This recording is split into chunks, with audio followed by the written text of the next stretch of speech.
The United States says it will expel 7,000 Ghanaians this year for breaching terms of their visa agreement. The Ghanaians are said to have overstayed their permits and were currently at different stages of their deportation process. This comes as after the United Kingdom blacklisted 3 serving legislators of Ghana's parliament over visa fraud. The move is in line with promises by U.S. President Donald Trump that his government will deport illegal immigrants and immigrants with criminal records as part of his immigration laws to be rolled out. Let's get you more. CGTN's Daniel Brinches joins us live from Washington. Daniel, what more do we know about the Ghanaian immigrants and the deportation threat facing them? Well, there are estimates that there are about 235,000 Ghanaians living in the United States. In the case of Africa, their usual context is that Africans come into the United States legally but then overstay their visa or don't get it renewed or don't take the necessary procedures to continue to live in the United States with the correct documents.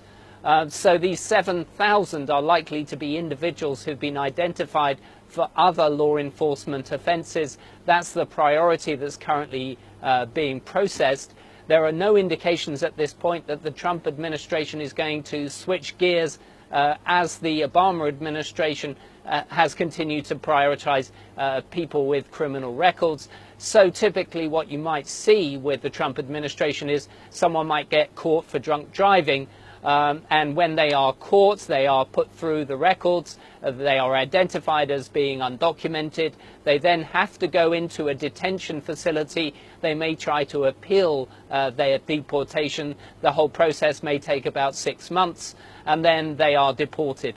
So it's a sad situation for those individuals because often they are wrenched away from their families. It could be children, it could be wives, husbands, cousins, uncles and aunts and the rest of it. But at the moment, those who are not committing criminal offences are not likely to be deported. Daniel, apart from the Ghanaians, are there any indications on just how many African immigrants could face deportation from the U.S. as the Trump administration implements its immigration policy?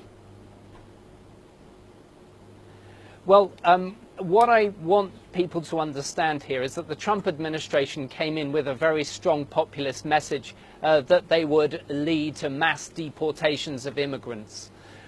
On the one hand, that's partially true in that this is obviously a priority of the Trump administration. But don't forget that the Obama administration was doing very similar things in terms of practically prioritizing people who committed criminal offenses. Perhaps Donald Trump is signaling that those who've committed minor offenses will now be prioritized more.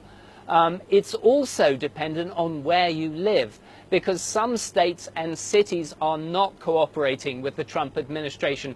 So, for example, if you were caught for drunk driving or going through a traffic light and the police caught you, they wouldn't automatically report you to the federal authorities dealing with immigration.